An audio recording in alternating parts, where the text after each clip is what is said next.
We've already got evidence of these massive craters in the Yamal Peninsula where literally methane bursts, and Russian scientists have gone into the base of these and found, yes, it was indeed methane that caused this, literally are exploding out of the ground. These are kind of smaller versions of what she warns of a 50 billion ton burp of methane that she talks about being possible, being made possible by thawing Arctic permafrost, particularly in the eastern Siberian Arctic shelf.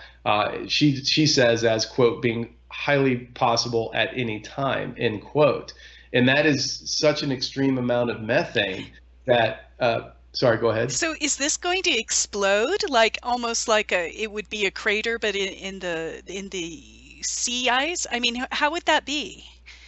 She hasn't been extremely clear on that, whether it is one giant explosion or whether it's several of these craters like what we've seen around the Yamal Peninsula going off all at once. I mean, I know more recently that Russian scientists are currently tracking 7,000 of these kind of methane bulges and crater type scenarios around the Siberian Arctic. So if we're talking 7,000 of them, does that mean that the majority of those go off all at once, or there's one big one? I'm not real clear Or on maybe what over a exactly that would look sustained like. period of time, they all kind of start kind of coming into their own and going off, over Right. maybe. Maybe it's not an all at once situation, but bottom line is if we have, if the melting hits a critical point and one, like maybe it's this coming summer and across the eastern Siberian Arctic shelf, we see dramatic increase, a temperature spike over the summer, a heat wave, if you will,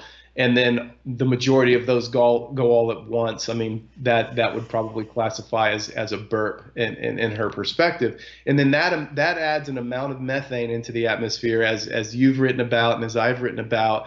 We're talking about over a short time scale, it's 100 times more potent of a greenhouse gas than is CO2. And we're talking about atmospheric warming at a level of that literally would be a spike. It would be something discernible within a number of months.